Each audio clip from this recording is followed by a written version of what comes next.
Mari kita mulai dari sudut dunia Arab, Aljazair, negara di mana bensin lebih murah daripada air minum. Di peta, Aljazair terlihat seperti hati raksasa di Afrika Utara. Anda berdiri di negara yang memiliki cadangan minyak dan gas terbesar di planet ini. Aljazair menyuplai energi untuk setengah Eropa dan merupakan anggota utama OPEC. Minyak, gas, fosfat, besi, uranium, semua kekayaan ini ada tepat di bawah kaki Anda. Aljazair adalah satu-satunya negara di Afrika yang tidak memiliki utang luar negeri sama sekali. Tidak ada satu sen pun.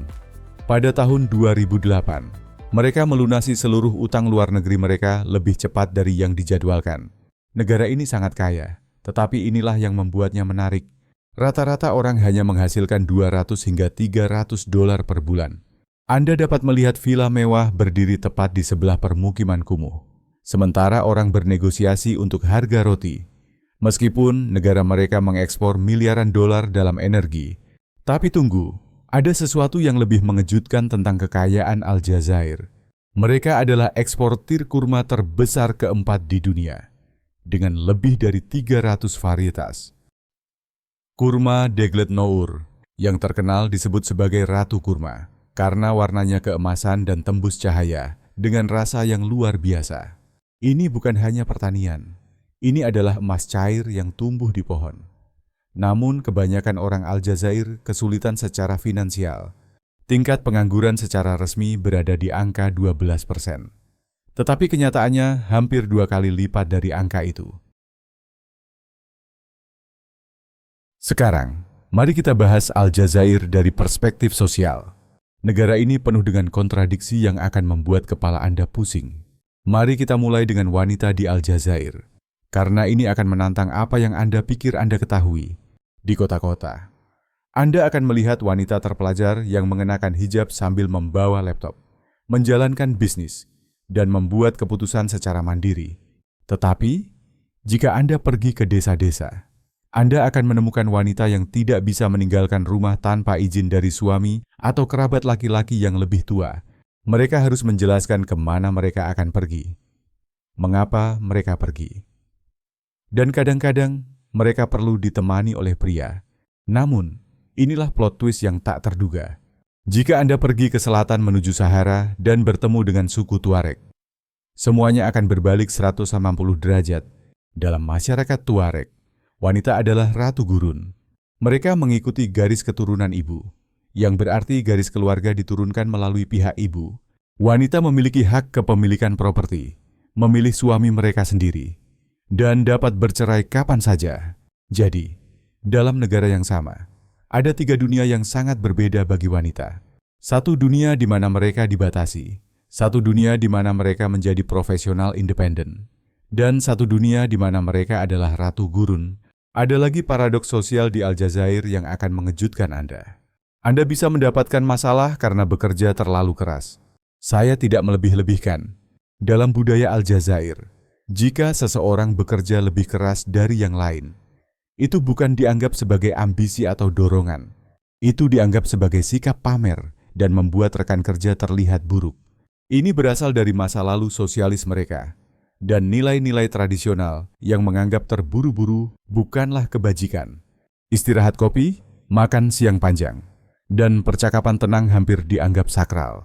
Jika budaya kerja ini ada di negara Anda, apakah orang akan menganggapnya sehat atau malas? Ketik nomor 1 untuk sehat atau 2 untuk malas. Dan jika Anda ingin tahu apa yang benar-benar dipikirkan pria Aljazair, lupakan kedai kopi. Anda harus bergabung dengan mereka di hammam, pemandian uap tradisional. Ini bukan hanya tempat untuk membersihkan diri. Ini adalah ruang suci di mana proposal pernikahan terjadi. Kesepakatan tanah diselesaikan. Dan keputusan besar dalam hidup diambil. Pria pergi ke sana pagi-pagi atau malam hari, mengenakan handuk katun, dan duduk di ruang yang dipanaskan hingga lebih dari 230 derajat Fahrenheit. Jika seorang pria mengundang Anda ke hammam, itu seperti menyambut Anda ke dalam keluarganya. Itu adalah simbol kepercayaan dan rasa hormat yang mendalam.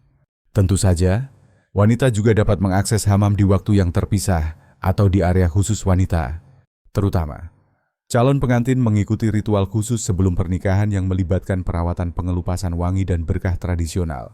Siap untuk menyelami hammam? Ketik nomor 3 di kolom komentar di bawah. Jika ekonomi Aljazair adalah paradoks buatan manusia, geografinya adalah paradoks alam.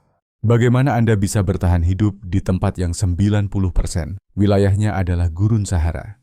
Pada siang hari, suhu bisa mencapai 122 derajat Fahrenheit. Pada malam hari, suhu bisa turun hampir mencapai titik beku. Bagi kebanyakan orang, ini terdengar seperti hukuman mati. Tapi bagi orang Aljazair, terutama suku Tuareg dan Berber, ini bukan kutukan. Ini adalah tanah air mereka. Dan mereka tidak hanya bertahan hidup, tetapi juga menemukan kebebasan sejati di lingkungan yang keras ini. Rahasia bukanlah melawan gurun. Itu adalah hidup selaras dengan gurun. Kebijaksanaan ini melahirkan penciptaan kota-kota rahasia yang masih ada hingga hari ini dan akan membuat Anda terkagum dengan kejeniusan arsitekturnya. Ambil contoh Lembah Mzab, yang sekarang menjadi situs warisan dunia UNESCO. Pada abad ke-10, Ibadis membangun 5 kota luar biasa di sana. Kota pusat, Gardaya, terlihat seperti patung yang terbuat dari batu dan tanah liat. Rumah-rumah saling terhubung membentuk labirin, jalan-jalan sempit yang menciptakan naungan. Dinding putih memantulkan matahari. Dan setiap detail arsitektur memiliki satu tujuan, menjaga kesejukan dan menangkap bahkan hembusan angin yang paling ringan. Ini bukan hanya bangunan. Ini adalah strategi bertahan hidup yang terukir dalam batu. Di wilayah lain, mereka membangun Ksur, yang merupakan kota benteng yang terbuat dari adobe. Di dalam tembok-tembok ini, seluruh komunitas berkembang, terlindungi dari panas dan badai pasir. Terkadang, orang-orang tinggal sepenuhnya di bawah tanah, menciptakan hunian bawah tanah yang memberikan kontrol iklim sempurna tanpa teknologi modern. Namun bagi suku Tuareg, orang-orang biru dari Sahara, gurun bukan hanya mewakili bertahan hidup, itu melambangkan kebebasan mutlak. Para nomad ini menganggap perbatasan sebagai garis yang tak berarti pada peta. Mereka tidak menghargai uang seperti kita. Sebaliknya, mereka menghargai ternak, langit berbintang, dan pengetahuan gurun yang diwariskan turun-temurun, jauh dari kota dan kontrol pemerintah. Mereka mempertahankan bahasa, tradisi, dan cara hidup yang mendapat penghormatan dari seluruh dunia. Gurun mengambil banyak dari mereka yang memasukinya, tetapi juga memberikan hadiah yang luar biasa. Itu mengajarkan Anda untuk menghargai air, bayangan, dan hubungan antar manusia. Kepemilikan materi menjadi sekunder, dan kekuatan spiritual menjadi segalanya.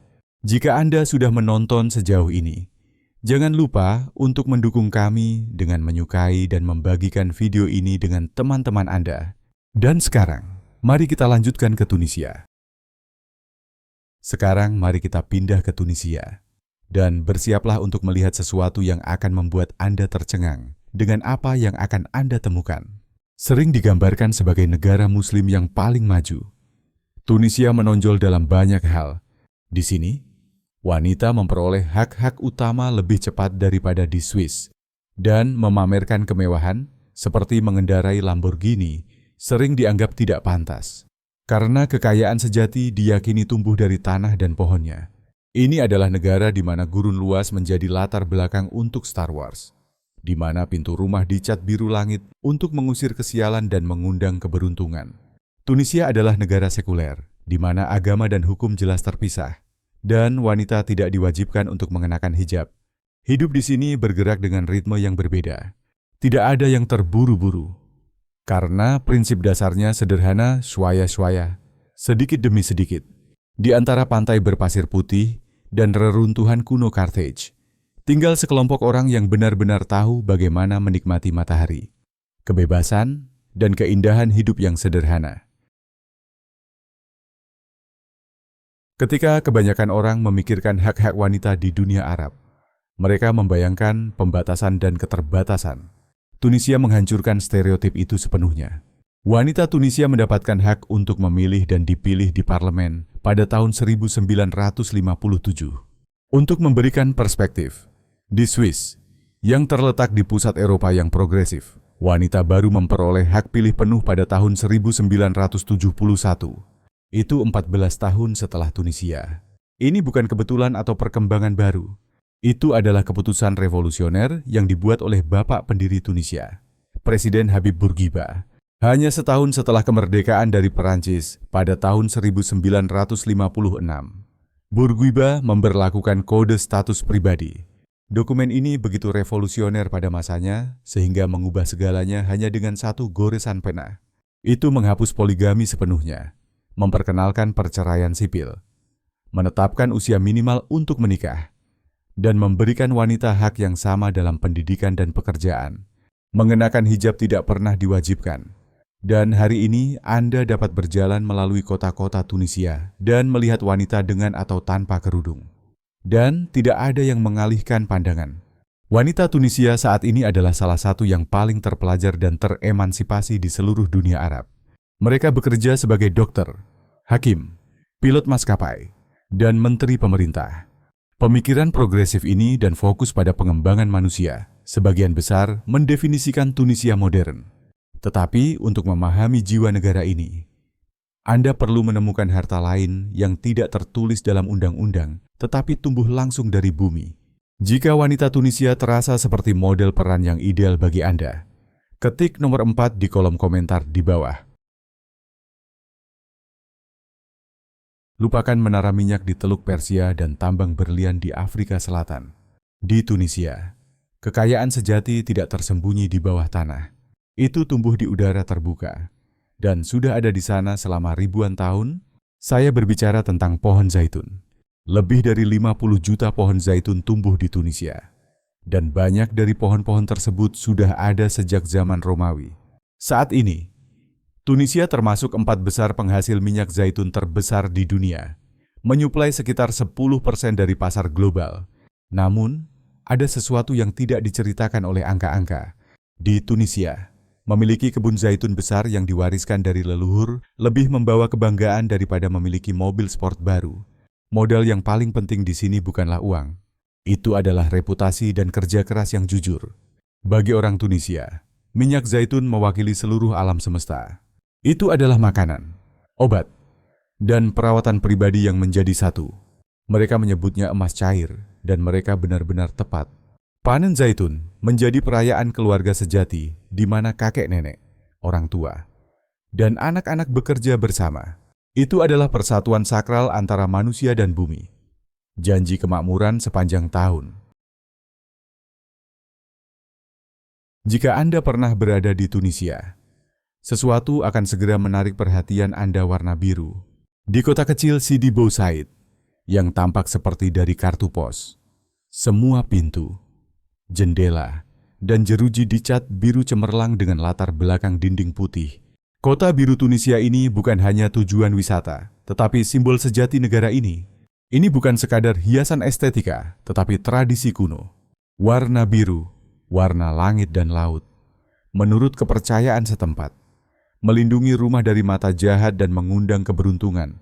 Setiap pola di pintu, setiap detail dari besi tempa, bukan hanya hiasan, tetapi jimat dan tanda kemakmuran keluarga. Sidi Bou Said adalah museum terbuka yang hidup. Salah satu tempat yang paling fotogenik di Tunisia, di mana sejarah, iman, dan kecantikan berpadu sempurna. Cukup bergerak menjauh dari pantai Mediterania, dan lanskapnya berubah secara dramatis. Gambaran idilis Mediterania digantikan dengan ruang hampir seperti Mars dari gurun Sahara. Dan di sana, di antara batu-batu yang terpanggang matahari dan pasir, terletak tempat yang dikenal di seluruh dunia, planet Tatooine. Ya, tepat di sini, di sekitar kota Matmata. George Lucas syuting Star Wars yang legendaris. Rumah-rumah troglodyte dari suku Berber, yang dipahat langsung ke batu lunak, menjadi rumah bagi Luke Skywalker. Rumah-rumah bawah tanah Matmata ini bukan set film, tetapi cara hidup nyata yang sudah teruji oleh waktu. Mereka melindungi dari panas pada siang hari dan mempertahankan kehangatan pada malam hari. Contoh sejati keharmonisan antara manusia dan alam. Ironinya, tempat yang menjadi simbol galaksi jauh ini sebenarnya adalah jantung dari salah satu budaya tertua di Afrika Utara. Tapi Tunisia bukan hanya set film dan kartu pos hidup. Ini adalah tanah di mana setiap batu menyimpan jejak peradaban ribuan tahun. Beberapa kilometer dari ibu kota terletak Carthage, yang pernah menjadi pusat kekaisaran maritim besar, reruntuhan, mozaik, dan kolom-kolomnya masih menyimpan napas kuno. Dari sini, dimulai perjalanan Hannibal, penakluk Roma. Kini, Carthage adalah situs warisan dunia UNESCO dan dianggap sebagai salah satu permata utama Tunisia. Lebih jauh ke barat, di antara bukit dan kebun zaitun, berdiri Amfiteater El Jem, keajaiban yang dilindungi UNESCO. Amfiteater Romawi terbesar ketiga di dunia, yang memukau dengan ukurannya dan pelestariannya. Dulunya tempat pertarungan gladiator, sekarang menjadi tempat festival dan konser. Di mana batu kuno bertemu seni modern, inilah Tunisia, di mana pintu yang dicat biru dipercaya melindungi rumah, dan gurun yang tak berujung telah berubah menjadi latar belakang epik Hollywood.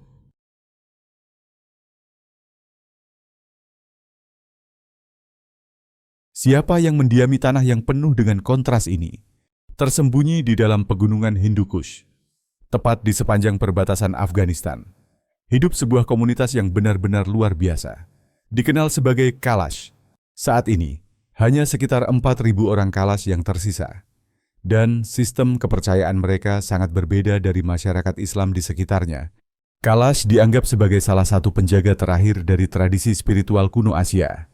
Menurut legenda, mereka adalah keturunan prajurit Alexander Agung yang dulu menetap di lembah-lembah ini.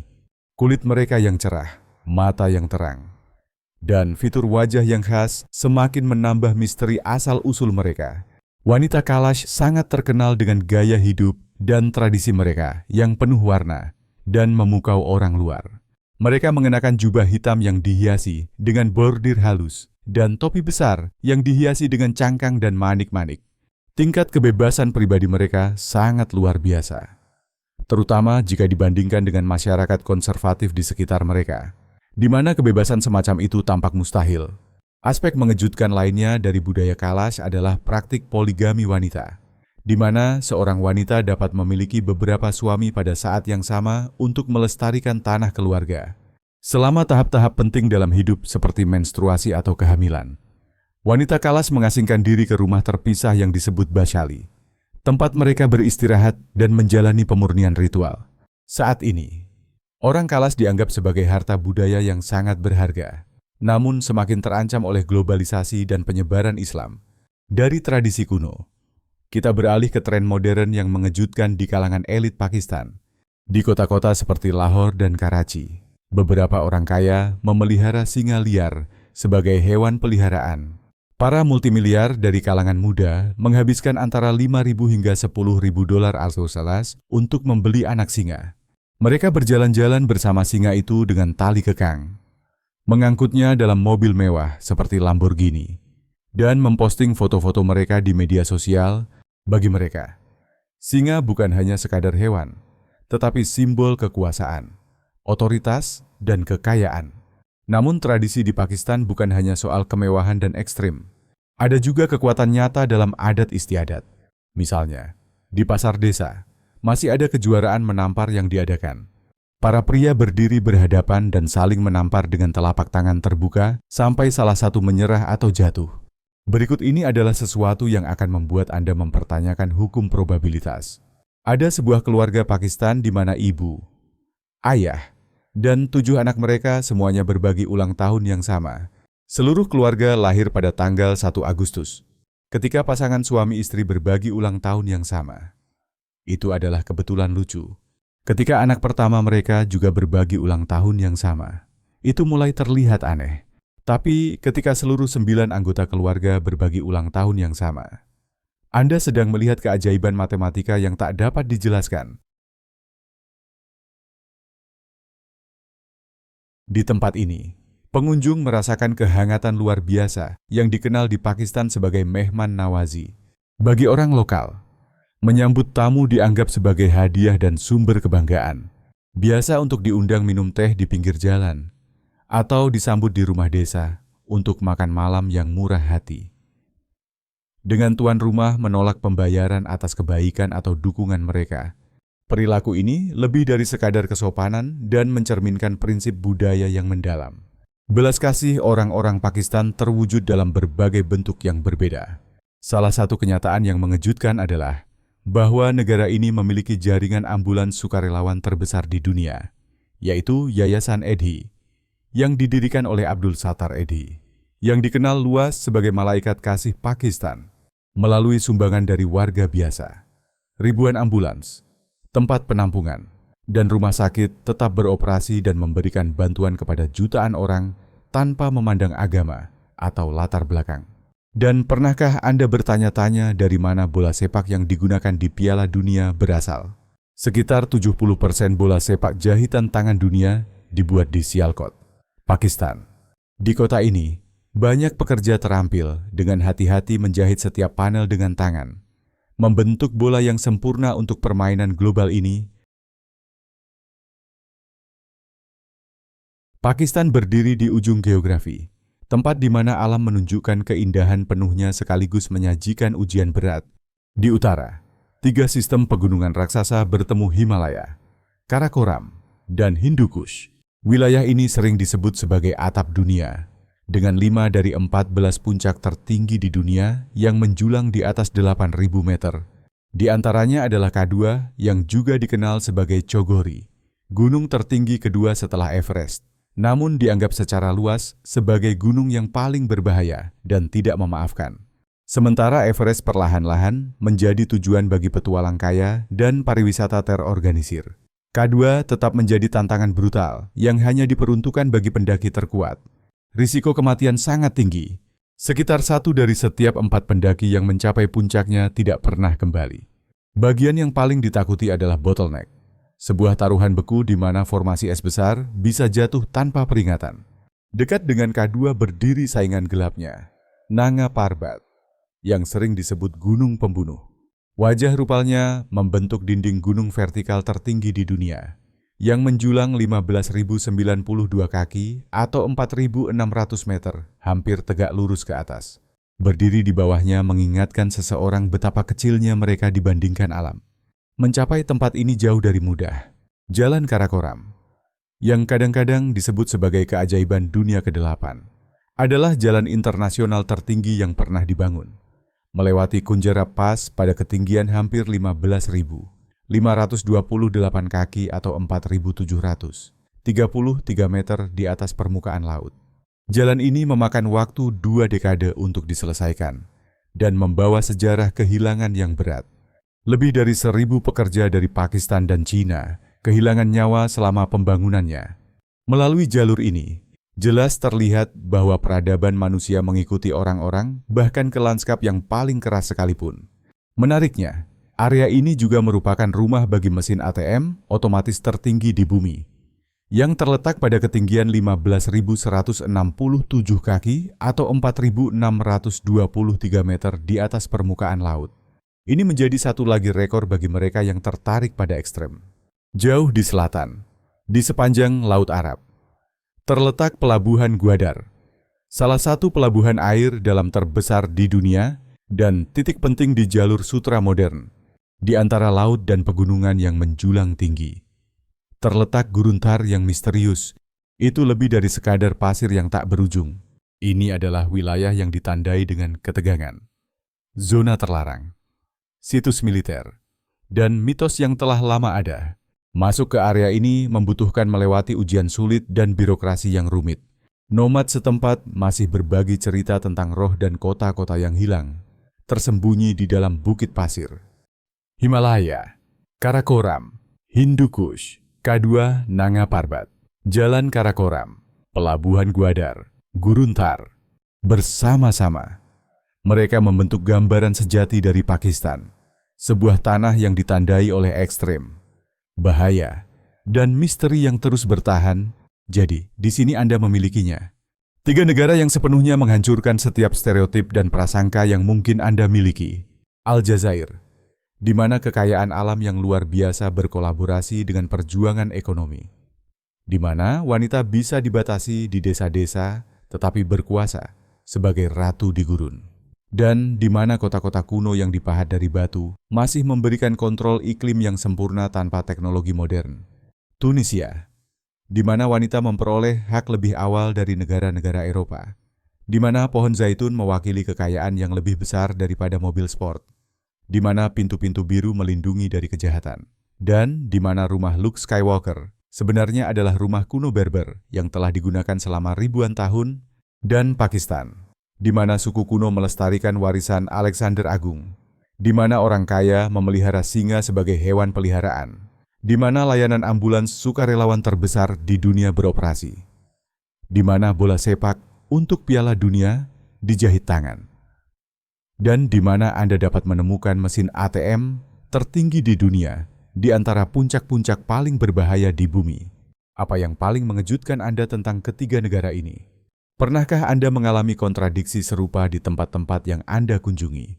Beritahu saya di kolom komentar di bawah. Kami selalu menantikan untuk mendengar lebih banyak dari Anda. Dan jangan lupa untuk menekan tombol subscribe. Aktifkan lonceng notifikasi agar kami dapat bertemu lagi di video kami selanjutnya. Terima kasih banyak telah bersama kami hari ini. Kami berharap Anda menikmati video ini. Dukungan Anda benar-benar berarti dunia bagi kami. Semoga sukses selalu. Terima kasih sudah menonton.